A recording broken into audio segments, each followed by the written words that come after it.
Yes. आज हम लोग सामूहिक सुरक्षा के सिद्धांत के बारे में पढ़ेंगे। The concept of collective security. Audio video सब क्लियर है?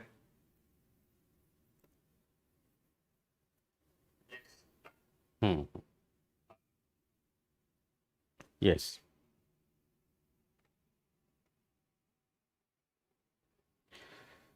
मैंने चेक कर लिया, ऑडियो वीडियो ऑल क्लियर। देखिए, सामूहिक सुरक्षा की जो अवधारणा है, रोहित कुमार कह रहे हैं नोट्स कब तक मिलेंगे इंग्लिश मीडियम में। रोहित कुमार, इंग्लिश मीडियम में नोट्स अभी प्रिपरेटरी राउंड में चल रहा है, आपको कई बार मैं बता चुका हूं। अभी प्राथमिकता स्तर पे हिंदी मीडियम में नोट्स पे काम हो रहा है ना।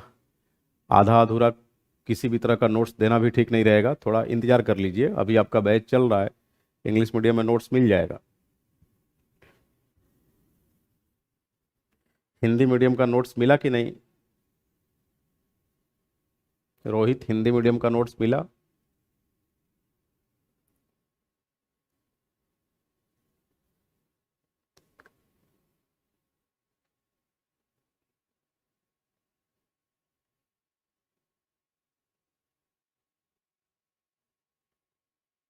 अभी पहले हिंदी मीडियम में सारे नोट्स चले जाएं, उसके बाद आपको इंग्लिश मीडियम में भी प्रोवाइड करा दिया जाएगा, है ना। नोट्स इनफैक्ट इंग्लिश मीडियम का भी प्रिपेयर्ड है, लेकिन अरेंज नहीं है। अभी उसे ऑर्डरली मैनर में अरेंज करना है। Once it is properly arranged, I will be providing it to you, don't worry। Renu का ये शो नहीं हो रहा है, रेनू इसको रिफ्रेश करिए, एक बार दोबारा से ऑन करिए। जब आप मोबाइल में देख रहे होते हैं तो दिक्कतें आती है इस तरह की, है ना।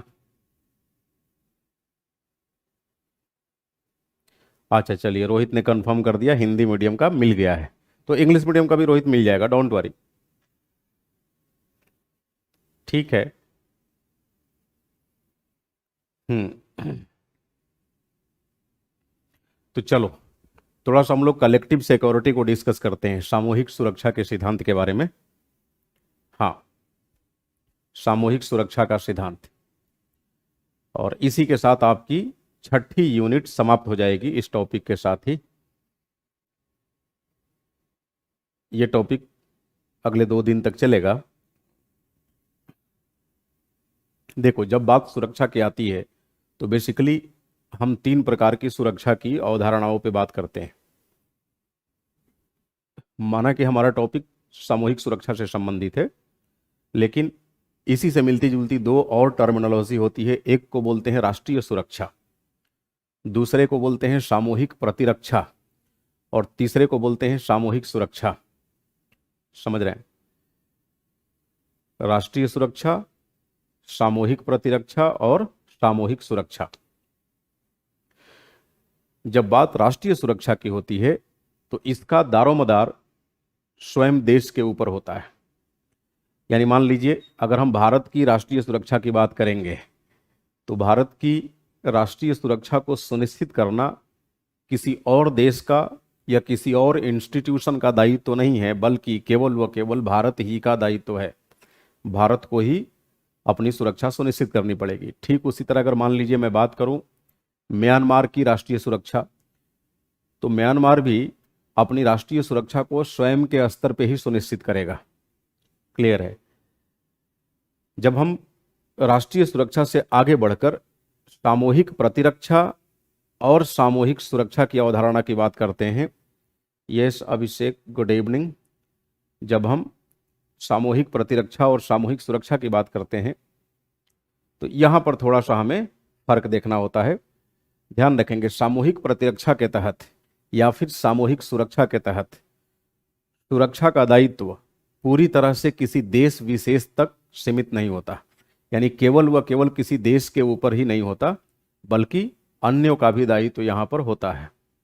ठीक है, एक बार जरा मैं बोर्ड पे इसे मेंशन कर दूं।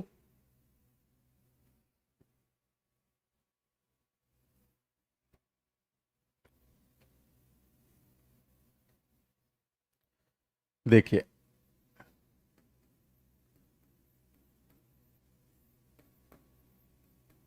सामूहिक सुरक्षा, कलेक्टिव सिक्योरिटी,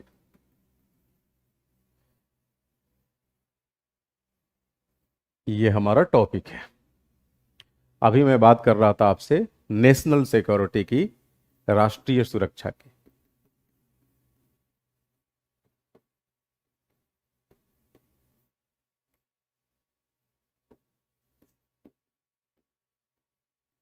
स्वयं देश का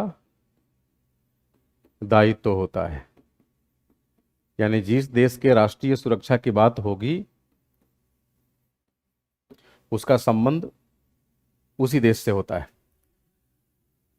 सामूहिक सुरक्षा और सामूहिक प्रतिरक्षा दो मिलते जुलते टर्म्स हैं।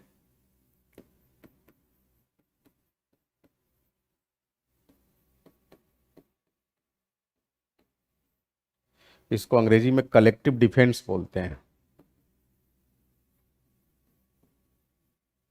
Collective defence, right. देख रहे हैं, सामूहिक प्रतिरक्षा, सामूहिक सुरक्षा, इन दोनों के संदर्भ में बस एक कॉमन बात जान लेंगे कि सुरक्षा का दायित्व या सुरक्षा का संपूर्ण दायित्व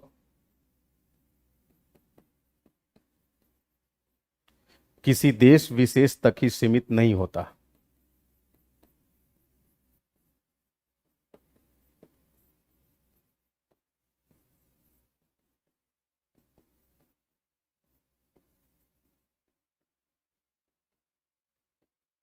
तो देखिए, इस लिहाज से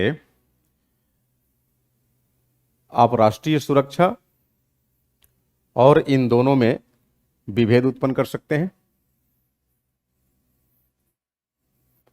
यानी सामूहिक सुरक्षा व सामूहिक प्रतिरक्षा राष्ट्रीय सुरक्षा से किस तरह भिन्न है।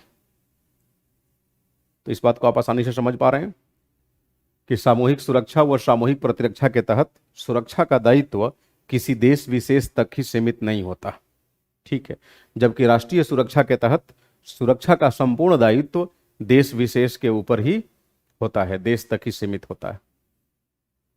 क्लियर है। अब सवाल ये उठता है कि सामूहिक सुरक्षा व सामूहिक प्रतिरक्षा में क्या फर्क है ना, क्योंकि जब भी आप सामूहिक सुरक्षा पढ़ेंगे तो साथ में आपको सामूहिक प्रतिरक्षा का भी ज्ञान रखना होगा। देखो, सामूहिक प्रतिरक्षा और सामूहिक सुरक्षा, इन दोनों के संदर्भ में जो हम लोगों ने कॉमन बात समझी वो ये कि इसके तहत किसी देश के लिए उसके सुरक्षा का दायित्व तो स्वयं के ऊपर ही नहीं होता, बल्कि कई देशों के समूहों के ऊपर होता है। यानी मान लीजिए, अगर बात सामूहिक प्रतिरक्षा की जा रही हो तो इसके तहत होता क्या है कि कुछ लाइक माइंडेड देश आपस में सैन्य समझौता कर लेते हैं, समझ रहे हैं, एक तरह से सैन्य गठजोड़ बना लेते हैं संधि के माध्यम से, समझौते के माध्यम से। अब सपोज 8 या 10 देशों ने एक साथ मिलकर आपस में समझौता कर लिया कि हम में से अगर किसी भी देश की सुरक्षा के लिए खतरा उत्पन्न होता है तो उस सुरक्षा के लिए खतरे से संबंधित पहलू का मुकाबला हम सब एक साथ मिलकर करेंगे, सब एक साथ मिलकर करेंगे। जैसे शीत युद्ध के दौर में आपको मालूम होगा, वैचारिक द्विध्रुवीयता के आधार पर पूरा विश्व दो गुटों में बंट गया था, पूंजीवादी गुट तथा समाजवादी गुट। पूंजीवादी गुट ने आपस में सैन्य समझौता करके नाटो का सृजन किया था, नाटो, और समाजवादी गुट ने वार्सा पैक्ट किया था। तो ये नाटो और वार्सा पैक्ट जाहिर सी बात है संधि के परिणाम स्वरूप किए गए थे, आपसी समझौते के परिणाम स्वरूप किए गए थे। इन्हें हम सामूहिक प्रतिरक्षा के एग्जाम्पल के रूप में कंसीडर करेंगे, सामूहिक प्रतिरक्षा। क्लियर है। यानी यहां पर कुछ देशों का समूह आपस में मिलकर समझौता करता है, और जैसे मान लीजिए जो नाटो के सदस्य देश हो गए, उनमें से अगर किसी भी एक देश पर कोई नाटो से बाहर का देश अगर असुरक्षा पैदा करने का प्रयास करता है तो नाटो उससे निपटेगी। यह हुआ सामूहिक प्रतिरक्षा। सामूहिक सुरक्षा इसका भी व्यापक टर्म है, इसका भी एक तरह से कह सकते हैं व्यापक स्वरूप है। सामूहिक सुरक्षा में क्या होता है कि अगर कोई देश विश्व के किसी भी देश पर आक्रामक होने का प्रयास करेगा या ऐसा जाहिर करेगा कि वो विश्व के किसी देश के लिए खतरा बन सकता है, उस पर आक्रमण कर सकता है, तो उस स्थिति में पूरा विश्व मतलब शेष विश्व उस आक्रमणकारी देश को संतुलित करने का प्रयास करेगा, नियंत्रित करने का प्रयास करेगा। यह हुई सामूहिक सुरक्षा।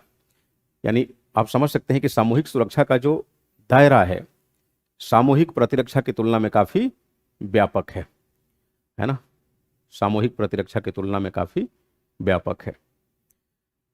सामूहिक सुरक्षा के अंतर्गत संयुक्त राष्ट्र संघ को एक तरह से कह सकते हैं इस अवधारणा का नेतृत्वकर्ता माना जाता है। यानी अगर किसी देश के ऊपर कोई देश आक्रमण करता है या आक्रमण करने का प्रयास करता है, तो उस समय यूनाइटेड नेशंस के नेतृत्व में, संयुक्त राष्ट्र संघ के नेतृत्व में पूरी विश्व बिरादरी उस आक्रमणकारी देश को संतुलित करती है, उसे दंडित करने का प्रयास करती है। हालांकि दंडित करने के नाम पे ऐसा नहीं है कि अगर आरोप लग गया कि चीन भारत पे हमला करने वाला है तो पूरा विश्व चीन पे अटैक कर देगा, नहीं, उसको रोकने का प्रयास करेगा। तमाम तरह के उसके तरीके हैं रोकने के, इकोनॉमिक सैंक्शंस और भी तमाम तरह की एक तरह से कह सकते हैं उस पर दबाव बनाकर, प्रेशर पॉलिटिक्स करके, है ना।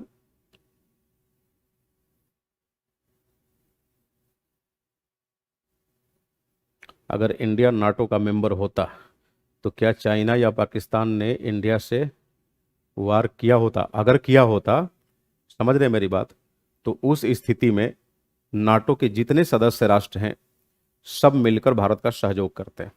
यह सामूहिक प्रतिरक्षा की अवधारणा है। ठीक है, क्लियर है रोहित? पवन, इज इट क्लियर?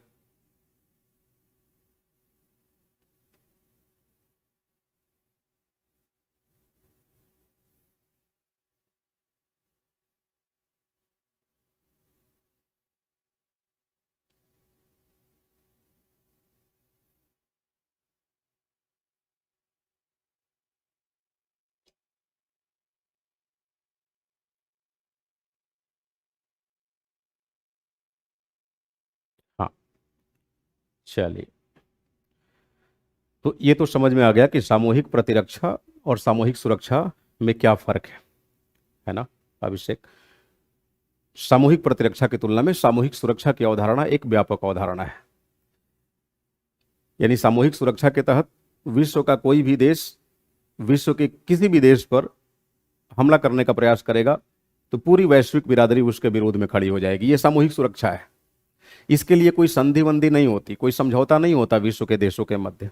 लेकिन जब बात सामूहिक प्रतिरक्षा की होती है तो सामूहिक प्रतिरक्षा की अवधारणा हमेशा संधि व समझौते की बुनियाद पर बनती है ना।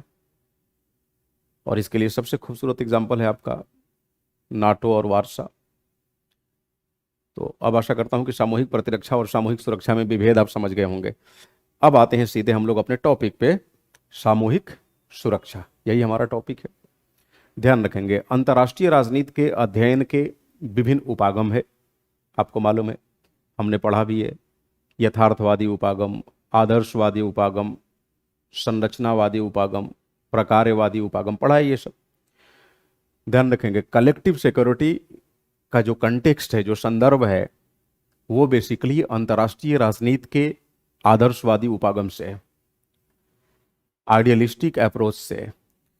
तो इसका संबंध किससे है? आदर्शवाद से। अब मैं ये सामूहिक प्रतिरक्षा को हटा देता हूं यहां से।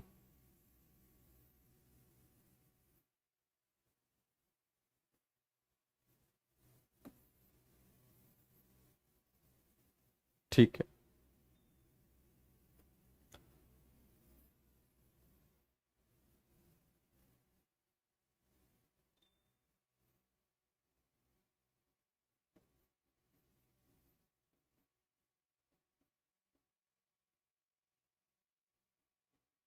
यह एक आदर्शवादी स्वरूप है। यानी अंतर्राष्ट्रीय राजनीति के अंदर इसे आदर्शवाद से जोड़कर देखा जाता है। आप सबको मालूम है आदर्शवाद के मूलभूत तत्व क्या होते हैं। आदर्शवाद विश्व शांति में यकीन रखता है ना। आदर्शवाद का जो मूल लक्ष्य है वो ये है कि विश्व में शांति आए। शांति से ही विश्व समृद्ध हो सकता है, संपन्न हो सकता है। और आदर्शवाद कहता है कि विश्व में शांति तभी आएगी जब देश अपने स्वराष्ट्रीय हितों को प्राथमिकता देना बंद करेंगे और वैश्विक हित को प्राथमिकता देना प्रारंभ करेंगे। समझ रहे मेरी बात। आपको बताऊं, आदर्शवाद का यह भी मानना है कि कोई देश कितना शक्तिशाली है, कितना कमजोर है, इसका आकलन इस आधार पर किया जाएगा कि कौन सा देश कितना अधिक शांति स्थापित करने के लिए प्रयास करता है। यानी विश्व में जो देश शांति स्थापित करने को लेकर सबसे अधिक सक्रिय होगा, हाँ बिल्कुल आप कह सकते हैं वुडरो विल्सन को बोल सकते हैं, चाचा नेहरू को बोल सकते हैं, ये हम लोग पढ़े हैं ना आदर्शवादी उपागम में, उन्हीं की मैं बातें कर रहा हूं। तो आदर्शवादी उपागम ये कहता है कि विश्व में जो देश जितना अधिक शांति प्रिय है, समझिए कि वो उतना ही अधिक शक्तिशाली है ना। एक और बात, सामूहिक सुरक्षा के तहत देशों के ऊपर कम दायित्व होता है, पारराष्ट्रीय अभिकर्ताओं के ऊपर अधिक दायित्व सौंपा जाता है। यानी अंतर्राष्ट्रीय राजनीति के अंदर आदर्शवादी उपागम यह मानता है कि अंतर्राष्ट्रीय राजनीति के अभिकर्ता के रूप में राष्ट्रों को छूट न दी जाए, इन पर अंकुश लगाया जाए ताकि इनकी भूमिका सीमित रहे। अत्यधिक भूमिका किसकी बढ़ाई जाए? ट्रांसनेशनल एक्टर्स की, पारराष्ट्रीय अभिकर्ताओं की। समझ रहे हैं। और पारराष्ट्रीय अभिकर्ताओं का मतलब ये हो गया कि देश नहीं बल्कि इंस्टीट्यूशंस। और वैश्विक जगत में विश्व की अगर सबसे बड़ी कोई इंस्टीट्यूशन है, संस्था है, तो निर्बाध रूप से आप यूनाइटेड नेशंस को बोल सकते हैं, संयुक्त राष्ट्र संघ को। ठीक है, हाँ। तो ये तो हमने समझ लिया कि सामूहिक सुरक्षा का संबंध अंतर्राष्ट्रीय राजनीति के अध्ययन के आदर्शवादी उपागम से है। और विश्व में सामूहिक सुरक्षा को सुनिश्चित करने का जो दारोमदार है, जो दायित्व सौंपा गया है, वो बेसिकली संयुक्त राष्ट्र संघ को सौंपा गया है। सामूहिक सुरक्षा का हमने मतलब ही समझ लिया। मतलब ये कि भाई अगर कोई देश आक्रमणकारी देश के रूप में खुद को प्रस्तुत करता है, किसी देश के ऊपर हमलावर होने की कोशिश करता है, तो वैसे में पूरा विश्व उस देश के विरुद्ध हो जाएगा। पूरा विश्व उस देश के विरुद्ध हो जाएगा, है ना। और पूरा विश्व आक्रमणकारी के विरुद्ध किसके नेतृत्व में विरोध प्रदर्शन करेगा? संयुक्त राष्ट्र संघ के नेतृत्व में। ये स्वयं संयुक्त राष्ट्र मतलब यूएन चार्टर में इस बात का उल्लेख है। ठीक है। अगर हम बात करें सामूहिक सुरक्षा के मूलभूत तत्वों की, है ना, तो पहला मूलभूत तत्व आपको मैंने बताया। अभिषेक लिख रहे हैं, हम जैसे युवाओं को पंडित जवाहरलाल नेहरू को चाचा कहना उचित होगा क्योंकि हम में से तो कई बड़े थे वो दादा जैसे।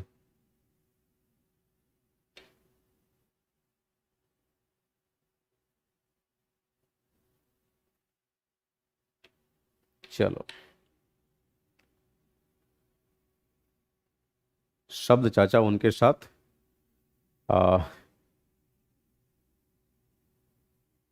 एक परंपरागत रूप से जोड़कर पेश किया जाता है शुरू से ही। तो ये कोई डिबेट का मुद्दा नहीं है कि उन्हें चाचा कहना उचित होगा कि कुछ और कहना उचित होगा, है ना। क्योंकि उन्हें अपने दौर में बच्चों से चाचा के रूप में कहलवाना पसंद था और उसी रूप में वो स्टूडेंट कह रहा हूँ, उसी रूप में वो बच्चों से पेश आते थे। तो ये तो कोई ऐसा नहीं लगता कि पोल साइंस का कोई बड़ा गूढ़ रहस्य है ना, जिस पर रोशनी डालनी चाहिए। मुद्दे पे आ जाइए।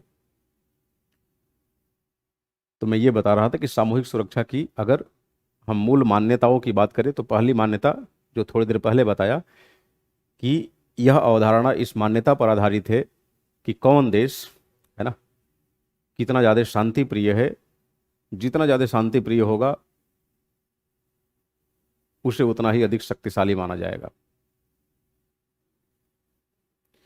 यानी विश्व की अधिकांश शक्ति उन देशों के पास होगी जो अधिकाधिक रूप से शांति में विश्वास रखते हैं। दूसरी बात, सामूहिक सुरक्षा की अवधारणा यह भी मानती है कि विश्व में कोई भी देश किसी देश का अस्थायी शत्रु या मित्र नहीं होता, कोई परमानेंट फ्रेंड या एनिमी नहीं होता। सामूहिक सुरक्षा की जो अवधारणा है ये संभावित आक्रमण के विरुद्ध कार्य करती है ना। जो भी पॉसिबल अटैक्स होंगे उनके विरुद्ध ये कार्य करती है।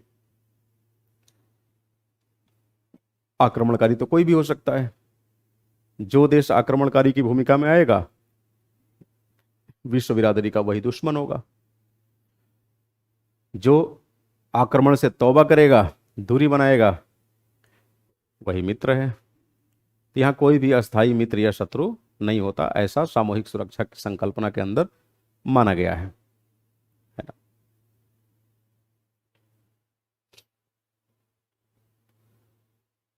तीसरी बात, सामूहिक सुरक्षा के अंतर्गत एक तरफ आक्रमणकारी देश होता है और दूसरी तरफ पूरा विश्व होता है। तो आप कह सकते हैं कि सामूहिक सुरक्षा की ये तीसरी मूलभूत संकल्पना है ना। एक और बात, चूंकि सामूहिक सुरक्षा का मूल उद्देश्य वैश्विक शांति स्थापित करना है और वैश्विक शांति स्थापित करने के लिए मान लीजिए अंतिम विकल्प युद्ध ही हो, युद्ध, तो क्या सामूहिक सुरक्षा की अवधारणा युद्ध का सहारा लेगी?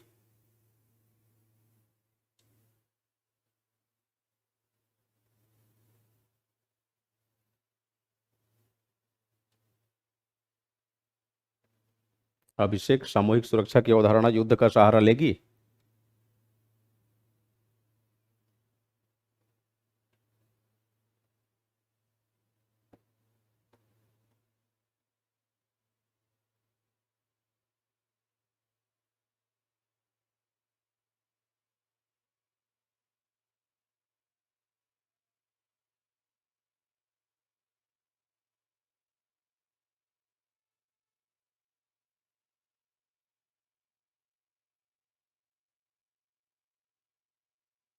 ध्यान रखेंगे अंतिम विकल्प के रूप में युद्ध का सहारा लिया जा सकता है,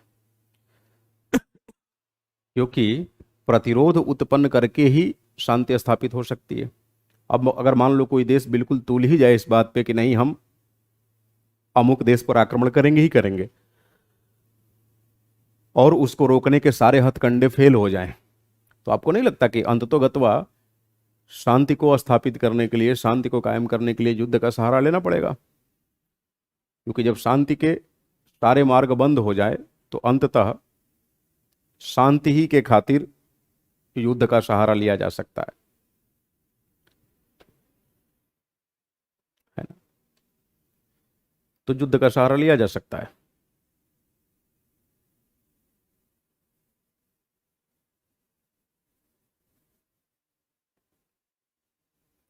ठीक है, अब देखिए, सामूहिक सुरक्षा और सामूहिक प्रतिरक्षा, इन दोनों को कई दफा एक दूसरे का पूरक माना जाता है, कई दफा एक दूसरे का विरोधी माना जाता है ना। अगर हम पश्चिम के देशों की बात करें, क्योंकि गुटबाजी वहीं ज्यादा देखने को मिलती है,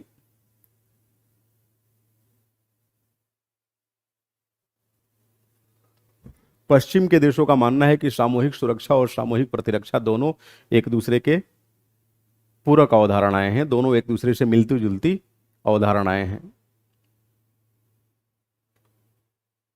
और इसके लिए वे तमाम तरह के तर्क देते हैं। वे कहते हैं कि सामूहिक प्रतिरक्षा के माध्यम से संधि के द्वारा सैन्य गठबंधन स्थापित किया जाता है, और सैन्य गठबंधन का उद्देश्य क्या होता है? शांति कायम करना। कैसे शांति कायम करना? आक्रमणकारी देश के मन में प्रतिरोध उत्पन्न करना कि अगर हमने इस ग्रुप के किसी भी देश पर अटैक किया तो सब मिलकर हमें प्रत्युत्तर देंगे, हमारे ऊपर अटैक कर सकते हैं। तो इस तरह से वो आक्रमण नहीं करेगा, आक्रमण नहीं करेगा तो शांति बहाल रहेगी। क्लियर है? तो मिला जुलाकर शांति स्थापित करना उसका भी एक तरह से कह सकते हैं मोटो है। सामूहिक सुरक्षा के अंदर तो आप देख ही रहे हैं कि इसमें पूरा विश्व ही आक्रमणकारी के विरुद्ध हो जाता है। दूसरी बात,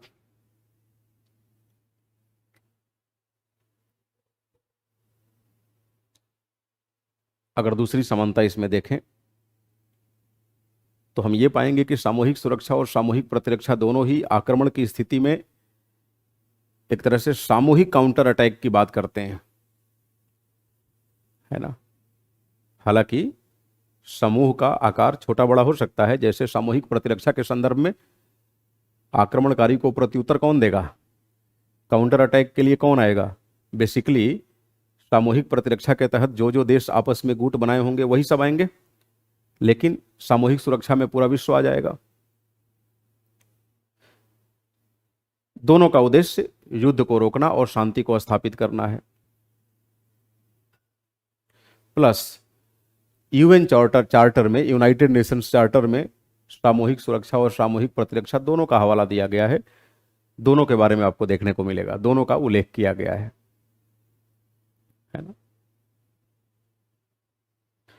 तो आप कह सकते हैं कि कुछ परिस्थितियों में सामूहिक प्रतिरक्षा सामूहिक सुरक्षा के लिए पूरक बन जाती है ना। पूरक इसलिए बन जाती है कि जैसे मान लीजिए कि कोई बड़ा आक्रमणकारी है, खूंखार आक्रमणकारी है, नासमझ टाइप का है ना, वो अगर अटैक करने वाला हो तो वैसे में सामूहिक सुरक्षा के तहत विश्व के सभी देशों को तुरंत यूनाइट करना या एक्शन के लिए तैयार करना मुश्किल हो जाएगा ना, क्योंकि यहां सैंपल साइज बड़ा है।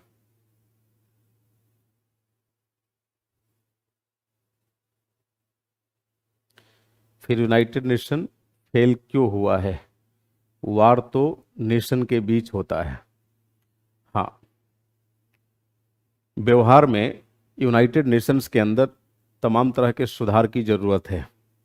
यूनाइटेड नेशंस के ऊपर जो पावरफुल कंट्रीज हैं, पश्चिमी यूरोपीय व अमेरिकी देश, उनका कहीं ना कहीं बेहद वर्चस्व देखने को मिलता है और वो अपने इशारे से इसे नचाते रहते हैं, है ना। आमतौर पे हम जिस सुरक्षा की बात कर रहे हैं, सुरक्षा का दायित्व परमानेंट 5 मेंबर्स को हकीकत में दिया गया है, और अगर परमानेंट 5 ही आपस में टकरा जाएं तो कौन निर्णय करेगा? अब चीन अमेरिका के बीच में अक्सर तानातानी बनी रहती है।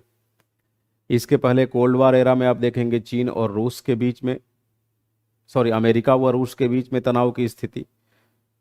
तो वैसे में सामूहिक सुरक्षा जिस रूप में काम करनी चाहिए नहीं कर पाती है। अगर कोई न्यूट्रल कंट्री है जो किसी गुट से संबंधित नहीं है, समझ रहे हैं, अगर वो आक्रमणकारी बनने की कोशिश करेगा तो परमानेंट 5 ही काफ़ी है उसके लिए। ब्रिटेन, फ्रांस, यूएसए, रूस और चाइना, इनमें से कोई भी हड़का देगा, शांत कर देगा कि अगर अटैक किए तो ठीक नहीं होगा, हम देख लेंगे, तो नहीं करेगा। लेकिन जब ये आपस में ही टकरा जाए तो सामूहिक सुरक्षा की अवधारणा फिर काम करते नहीं दिखती है ना। आगे यूनाइटेड नेशन के रूप में एक टॉपिक पढ़ेंगे आप, तो टॉपिक नंबर 9 होगा 9। उसमें यूनाइटेड नेशंस के बारे में बड़ी विस्तार से पढ़ना है ना, कि यूनाइटेड नेशंस नामक संस्था कितनी सफल, कितनी असफल, जिस हद तक असफल है उसे सुधारने के लिए क्या प्रयास किए जाने चाहिए, वगैरह वगैरह, इन सब चीजों पर। ठीक है, हाँ। तो मैं यही कह रहा था कि भाई सामूहिक सुरक्षा हो या सामूहिक प्रतिरक्षा, दोनों का उद्देश्य युद्ध को रोककर शांति कायम करना है। विश्व व्यवस्था में, विश्व राजनीतिक व्यवस्था में हिंसा को दरकिनार करके अहिंसा का वातावरण विकसित करना है, यही मूल उद्देश्य है। अब अगर मान लीजिए आक्रमणकारी बहुत ब्रिस्क है, बहुत फास्ट है, बहुत स्पीडी है, लगता है कि हाँ हो सकता है अगले 24 घंटे में 48 घंटे में अटैक कर देगा, तो वैसे में सामूहिक सुरक्षा के तहत यूएन के मंच पे सभी देशों को यूनाइट करना थोड़ा मुश्किल हो जाएगा, है ना। लेकिन सामूहिक प्रतिरक्षा में क्या होता है, मैंने बताया कि कुछ देशों का गठबंधन होता है, ये संधि समझौते के आधार पे, तो वे देश बड़ी आसानी से यूनाइट हो जाते हैं, है ना।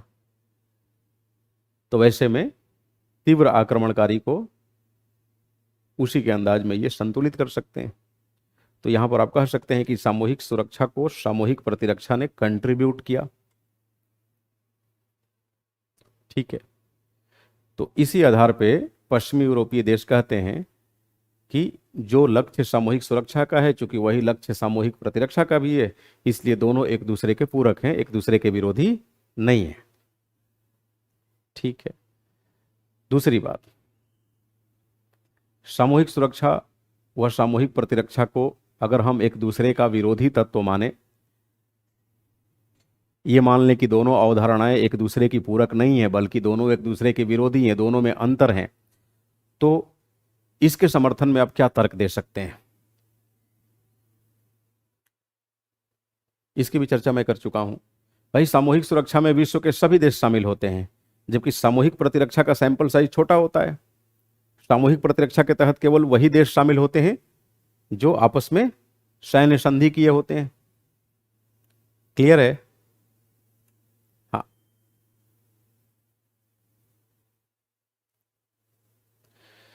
दूसरी बात,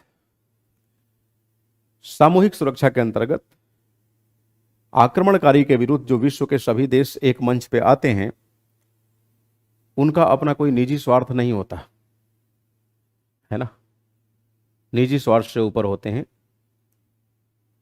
स्वार्थपूर्ण संबंधों के आधार पर वो इकट्ठे नहीं होते, क्योंकि उन्होंने तो कोई आपस में सिग्नेचर किया ही नहीं है, संधि की ही नहीं है, फिर भी वो आ रहे हैं, यानी निस्वार्थ रूप से वो विश्व शांति की कामना करते हैं, इसलिए यूनाइट हो जाते हैं। सामूहिक प्रतिरक्षा के अंदर कोई बाहरी देश शामिल नहीं होता, संबंधित देश ही शामिल होते हैं, और जब शामिल होते हैं तो उन देशों का भी अपना स्वार्थ है ना, कि अगर हमारे विरुद्ध कोई आक्रमण होता है तो ग्रुप के समूह के दूसरे देश हमारे साथ खड़े हो जाएंगे। तो स्वार्थ स्वार्थ पे आधारित वो व्यवस्था होती है। जब एक बार लगता है कि स्वार्थ पूर्ण हो गया या फिर हम अपने स्वार्थों को एक साथ मिलकर नहीं साध पा रहे हैं, तो सामूहिक प्रतिरक्षा की अवधारणा टूट भी जाती है।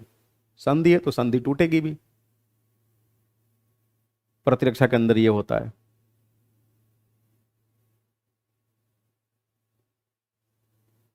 तो आप कह सकते हैं कि सामूहिक प्रतिरक्षा अस्थायी व स्वार्थपूर्ण संबंधों पर आधारित होती है, जबकि सामूहिक सुरक्षा एक अस्थायी संबंध की तरफ इशारा करती है। यहां देशों के मध्य आपस में कोई स्वार्थपूर्ण भाव नहीं होता एक दूसरे के प्रति, तो इसके आधार पर आप कह सकते हैं कि दोनों एक दूसरे के पूरक नहीं हैं। एक और बात मैंने बताया था आपको शुरुआत में कि सामूहिक सुरक्षा के अंतर्गत यह माना जाता है कि विश्व में कोई भी देश अस्थायी मित्र या शत्रु नहीं है ना। तो सामूहिक सुरक्षा के अंतर्गत पहले से यह लक्षित नहीं किया जाता कि अमुक अमुक देश विश्व शांति के दुश्मन हैं और अमुक अमुक देश विश्व शांति के कर्णधार हैं, ऐसा कुछ नहीं होता। केवल व केवल संभावित आक्रमण के समय यह निर्धारित किया जाता है कि जो आक्रमणकारी की भूमिका में है वो विश्व बिरादरी का दुश्मन है, लिहाजा उसे काउंटर बैलेंस किया जाना चाहिए पूरी विश्व बिरादरी द्वारा मिलकर एक दूसरे के साथ। सामूहिक प्रतिरक्षा के अंदर पहले ही शत्रु का निर्धारण कर लिया जाता है। जैसे जब प्रथम विश्व के देशों द्वारा शीत युद्ध के दौरान नाटो का सृजन किया गया होगा, तो आपको नहीं लगता है कि उस समय संभावित शत्रु के बारे में पहले से ही इन्हें मालूम था कि हमारा शत्रु कौन होगा? साम्यवादी विचारधारा वाले देश होंगे, है ना। तो सामूहिक प्रतिरक्षा में इस तरह की बात होती है। सामूहिक प्रतिरक्षा की अवधारणा किसी निश्चित शत्रु के विरुद्ध अपनाई जाती है, और उस शत्रु के विरुद्ध जो जो देश होते हैं, इसी के लिए मैंने लाइक माइंडेड शब्द का इस्तेमाल किया था, वो सभी देश आपस में एक मंच पे आ जाते हैं और एक मंच पर आकर उसका विरोध करते हैं।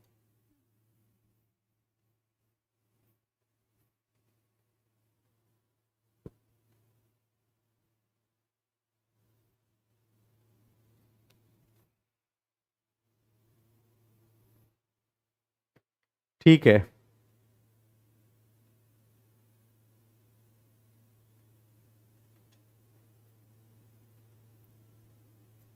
एक एग्जाम्पल ये भी दे सकते हैं कि सामूहिक प्रतिरक्षा संधि पे आधारित होती है, सामूहिक सुरक्षा किसी संधि पे आधारित नहीं होती। तो ये सब भिन्नताएं हैं, है ना। फिर भी आपको बताऊं, अक्सर सामूहिक प्रतिरक्षा के माध्यम से यह साबित करने का प्रयास किया जाता है कि यह सामूहिक सुरक्षा की पूरक है ना। इसी रूप में खास करके पश्चिमी देशों के द्वारा आ, प्रदर्शित करने की कोशिश की जाती है।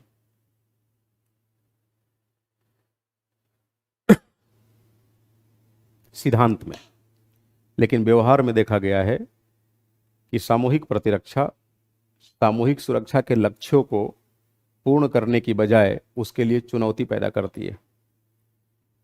अब मान लीजिए 10 देशों ने आपस में सामूहिक प्रतिरक्षा के तहत संधि की और कोई सैन्य गुट बनाया, तो आपको नहीं लगता कि उसके विरोधी देश भी आपस में मिलकर सैन्य गुट बनाएंगे?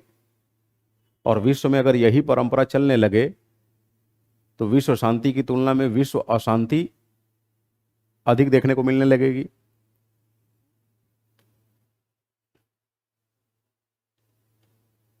यह भी तो हो सकता है कि सामूहिक प्रतिरक्षा के तहत आपने सैन्य गुट बनाया, इसलिए बनाया है कि आक्रमणकारी के विरुद्ध हम इसका इस्तेमाल करेंगे, यानी ये डिफेंस के लिए है, अटैक के लिए नहीं है। लेकिन क्या पता कभी इनके राष्ट्रीय हित इतने हिलकोरे मारने लगे कि ये अटैकिंग मोड में आ जाए, यानी ये सैन्य गुट रक्षात्मक प्रवृत्ति को छोड़कर अगर आक्रामक हो गए तो फिर तो विश्व शांति के लिए खतरा उत्पन्न हो जाएगा।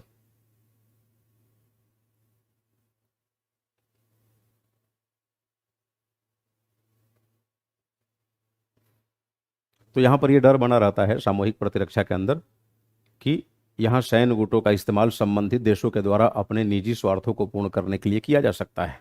आगे आप पढ़ेंगे 7वीं यूनिट में कि अंतर्राष्ट्रीय राजनीति के अंदर संयुक्त राज्य अमेरिका शीत युद्धोत्तर काल में जब एक ध्रुवीय विश्व व्यवस्था का सरताज बनता है, टॉप पे आता है, शीर्ष पे, तो वह प्रयास करता है कि वह अपनी शक्ति का असीमित विस्तार करें, है ना। और शक्ति का असीमित विस्तार करने के लिए वो नाटो का इस्तेमाल अपने हितों को साधने के लिए करने लगता है और नाटो के माध्यम से तमाम देशों में वो आक्रमण करता है। आप देख लीजिए 2002-3 का आक्रमण अफगानिस्तान का, इराक का, अमेरिका के द्वारा जो नाटो के माध्यम से किया गया, क्या सामूहिक प्रतिरक्षा के सिद्धांत का सम्मान किया गया? नहीं किया गया। सामूहिक प्रतिरक्षा ये थोड़ी कहता है कि आप सैन्य संधि करके कोई सैन्य गुट बना ले और इसलिए बनाए ताकि दूसरों पर आक्रमण करते फिरे। तो सामूहिक प्रतिरक्षा से संबंधित सैन्य गठबंधन का सबसे बड़ा खतरा यही है, ये कभी भी रक्षात्मक से मुड़कर आक्रामक हो सकता है और अपने राष्ट्रीय हितों को पूर्ण करने में लग सकता है। ध्यान रखेंगे, संयुक्त राष्ट्र संघ जो मैंने बताया कि यूएन चार्टर में सामूहिक प्रतिरक्षा व सामूहिक सुरक्षा दोनों का उल्लेख है, तो ध्यान दीजिएगा, माना कि दोनों का उल्लेख है, लेकिन इसका मतलब यह नहीं कि संयुक्त राष्ट्र संघ ये इजाजत देता है कि सामूहिक प्रतिरक्षा के अंदर जो सैन्य गुट बना वो आक्रमणकारी की भूमिका में आ जाए। उसे जगह दी गई है यूएन चार्टर में यह दर्शाते हुए ये संभावित आक्रमण के विरुद्ध डिटरेंस पैदा करेंगे, प्रतिरोध पैदा करेंगे, स्वयं आक्रमणकारी नहीं बन जाएंगे। यानी इनके बारे में कहा गया कि अगर आक्रमण हो गया तब तो ठीक है, काउंटर अटैक करिए, लेकिन अगर आक्रमण नहीं होता है, केवल आक्रमण की संभावना है, तो संभावना के आधार पर आप उस पर अटैक नहीं करेंगे।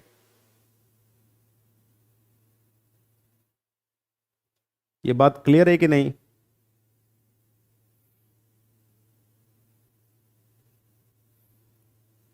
सामूहिक सुरक्षा तथा सामूहिक प्रतिरक्षा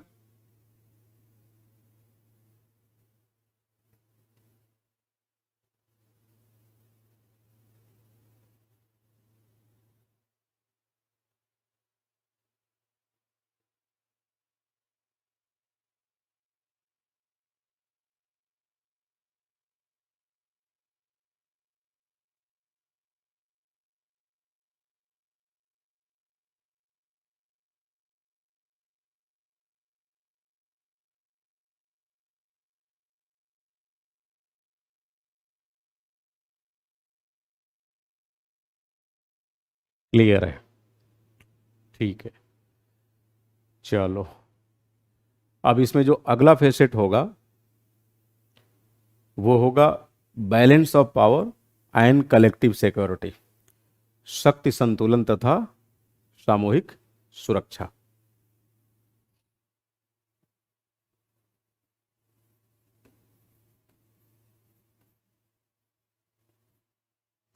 balance of power and collective security, इस पर मूव करने से पहले फटाफट एक बार सम अप कर लेते हैं अब तक जो हमने पढ़ा सामूहिक सुरक्षा के अंदर। मोटे तौर पे आप किन किन बातों पर ध्यान रखेंगे सामूहिक सुरक्षा के अंदर?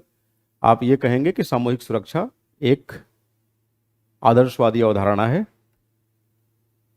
अंतर्राष्ट्रीय राजनीति के अंदर इस्तेमाल किया जाने वाला यह कंसेप्ट है सामूहिक सुरक्षा, और इसका रुझान आदर्शवादी है। आदर्शवादी बोले तो विश्व शांति इसका मूल लक्ष्य है, और विश्व शांति को लाने के लिए किस तरीके से यह प्रयास करती है? One for all for one.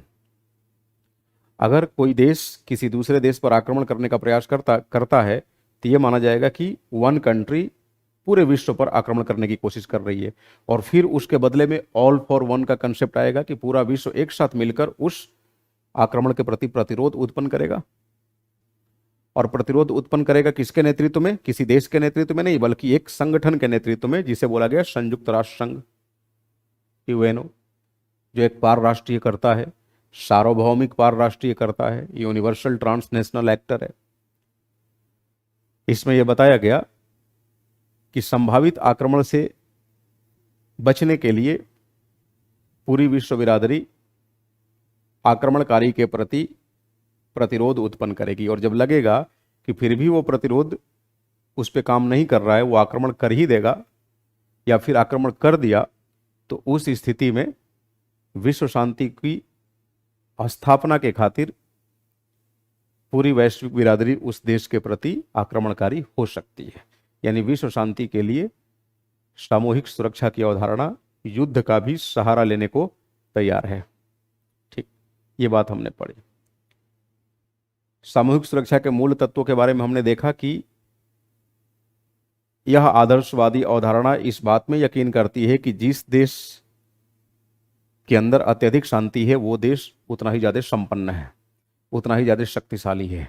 यानी देशों का शक्तिशाली होना या कमज़ोर होना, इसका आकलन इस आधार पर लगाया जाता है कि वह देश कितना शांतचित्त है, कितना शांति प्रिय है। तो शांति के आधार पर ही शक्ति का आकलन होगा, ये सामूहिक सुरक्षा की अवधारणा कहती है ना। फिर हमने पढ़ा कि सामूहिक सुरक्षा व सामूहिक प्रतिरक्षा कैसे एक दूसरे के पूरक हैं, कैसे एक दूसरे के विरोधी हैं। तो पूरक के रूप में हम लोगों ने सॉरी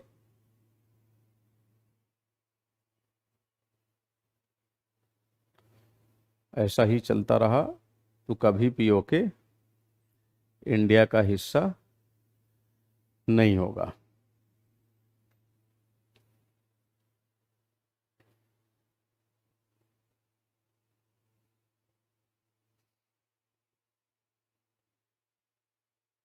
अब कुछ चीज़ें हाइपोथेटिकल टाइप की होती हैं जिन पे कयास लगाया जा सकता है, और भविष्य का संदर्भ है, अभी से कैसे कुछ मान ले कि हिस्सा होगा नहीं होगा,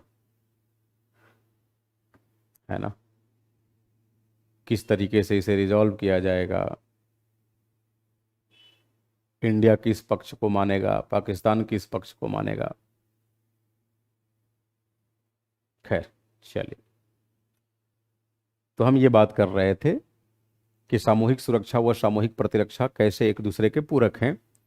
पश्चिमी देशों ने कहा कि दोनों एक दूसरे के पूरक हैं क्योंकि दोनों का उद्देश्य विश्व से हिंसा को रोकना और शांति को स्थापित करना है। कई दफ़ा हिंसा को रोकने के लिए यानी आक्रमणकारी पर नकेल कसने में सामूहिक सुरक्षा उतनी सफल नहीं हो पाती, जबकि सामूहिक प्रतिरक्षा सफल हो जाती है ना। हाँ, बट एक दूसरा पक्ष ये भी कहता है कि नहीं, दोनों एक दूसरे से अलग है। सामूहिक प्रतिरक्षा से हिंसा बढ़ने की संभावना रहती है क्योंकि यहाँ पर संबंधित देश अपने साझे हितों को साधने के उद्देश्य से सैन्य गुट बनाए होते हैं, और कई दफ़ा ये इनका स्वरूप सुरक्षात्मक से आक्रामक की तरफ तब्दील हो जाता है। तो इस लिहाज से दोनों में विरोध भी दर्शाया गया है, सामूहिक सुरक्षा व सामूहिक प्रतिरक्षा में। सामूहिक प्रतिरक्षा के अंदर सैन्य गुट का ये डर होता है कि उसका इस्तेमाल संबंधित देश अपने राष्ट्रीय हितों को पूरा करने के लिए कर सकते हैं, और विश्व राजनीति में प्रैक्टिकली इसे महसूस भी किया गया है, कैसे अमेरिका के द्वारा नाटो का एक तरह से दुरुपयोग किया गया सामूहिक प्रतिरक्षा के नाम पे, और अपने निजी हितों को साधने के लिए उसने नाटो का सहारा लिया। क्लियर है? तो दैट्स इट।